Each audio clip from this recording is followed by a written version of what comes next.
So in the 1970s, who were the 5 dudes Broadways warring with? Who was your main rival?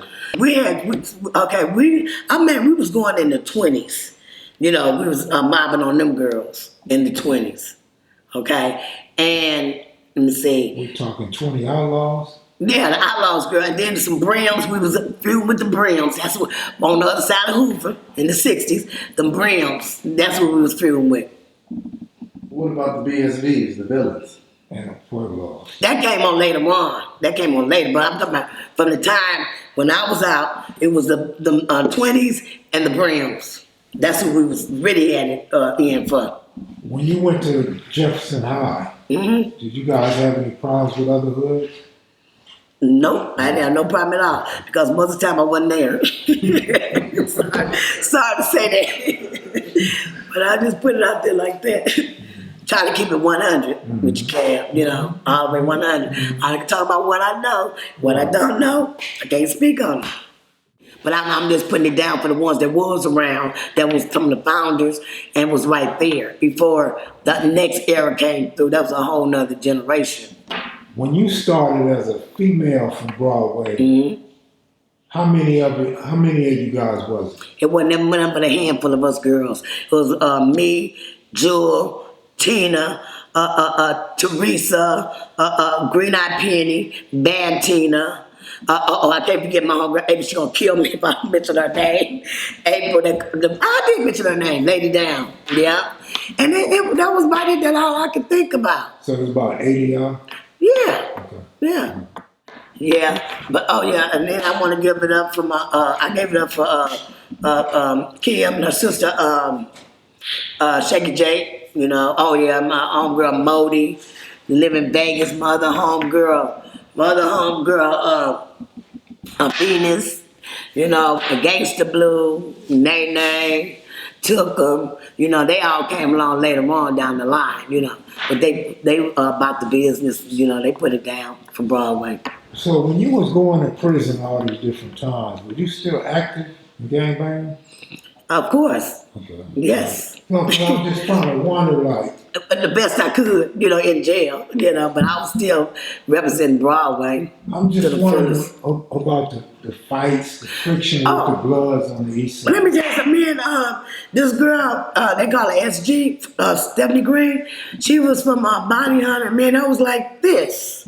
We got real tight up in there. And I know some of our people, because like I told you, my sister moved over there in the Nixons. And her brother Stinky, and her brother Rabbit, I met them first. And then, like I said, I met Ty D and Ray Boyce and all them. I met them cats when I was in the Nixons. But I just was there only a minute because, you know, I wasn't just hanging out like that. And some of the homegirls come over to my house, to my sister's house. They was like, girl, we ain't coming back over here no more. They didn't like coming to the Nixons. I couldn't even get them to come over there. You know, and after that, I said, you ain't got to worry about it because I ain't going to be over here like that no way. My sister's going to be here. So. But I'm trying to focus on. Okay, go ahead. Fighters, villains. Villains. Oh, that's what my niece is. And the Pueblos. Oh. While you were still functioning. Why who? While you were still functioning with your neighborhood. Oh yeah, I know some Pablo Bishops was y'all too. fighting? Was they coming to y'all hood? You know what? I'm gonna tell you something. The Pablo Bishops, they was coming up in South Park and they made some type of truth. And through the years, that's all I've been knowing, that they was kicking it with us at the park. And I was shocked when I first came to South Park. I'm like, what these Bloods up in this park like this? You know? It was like, you know, they got a truth with them.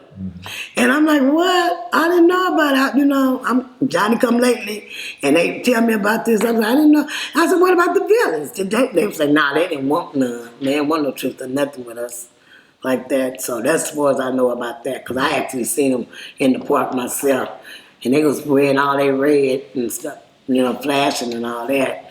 I'm like, wow. You got a picture with a pit bull. Did you raise pit bulls? I just raised pit bulls. Yes, I did.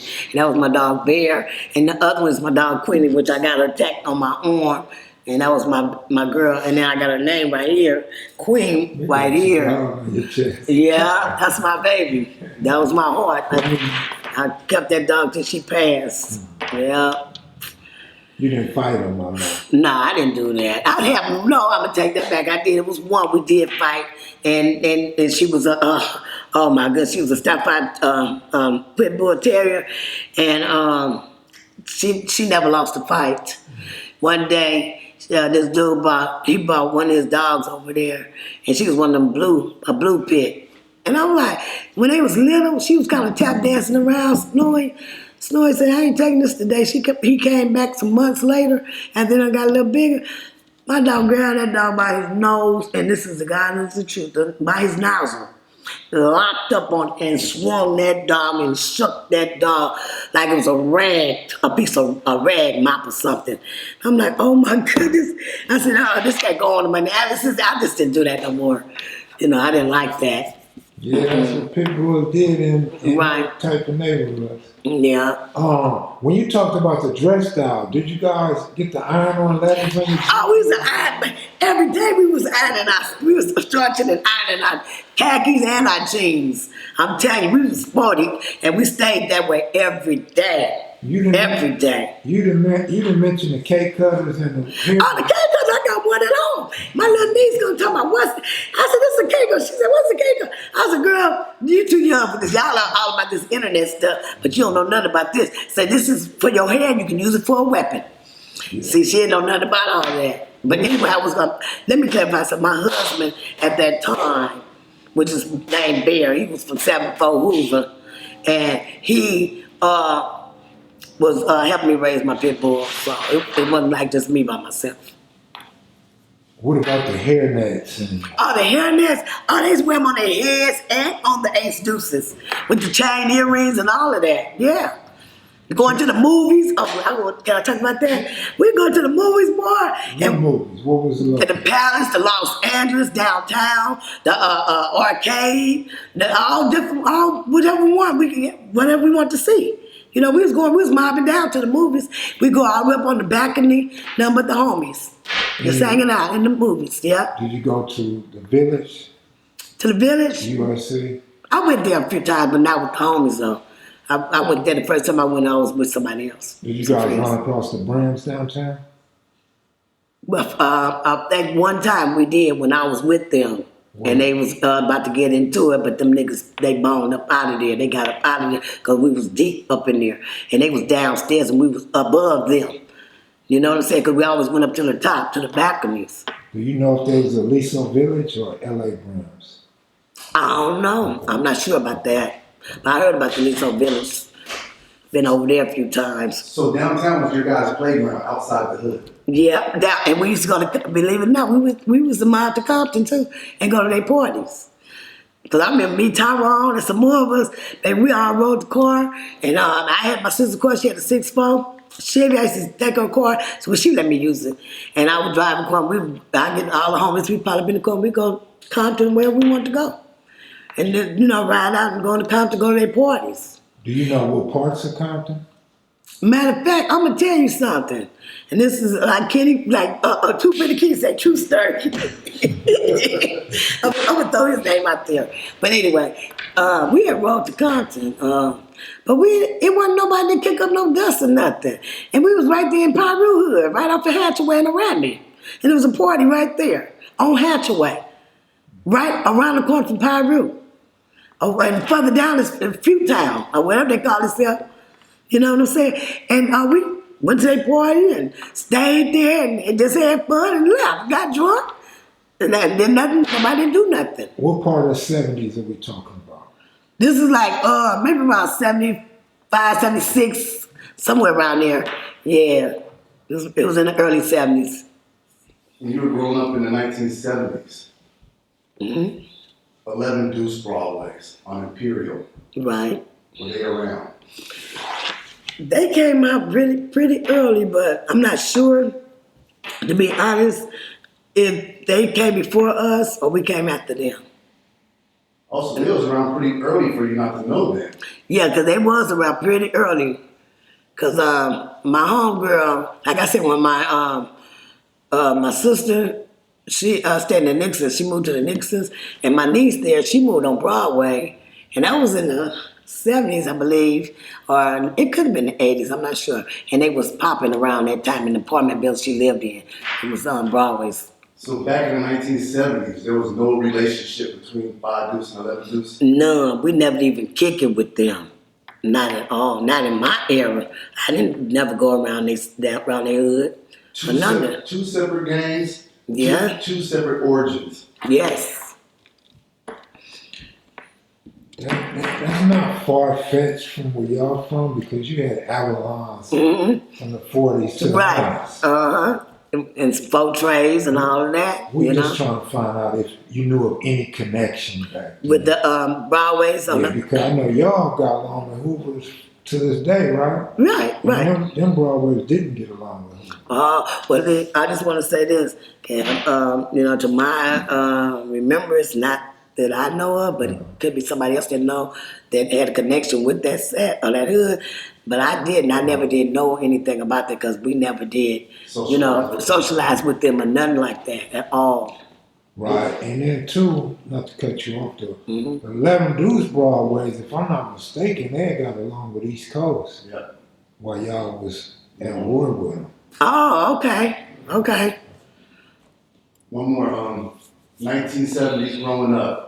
What was your relationships with the 4 Trays? Them folk trays was just kick up dust with us. That was even before I came to Broadway. And I was just like giving house parties. And they would be always in the hood, tearing up stuff, trying to fight people. And that's all I can remember because they jumped on my brother one night.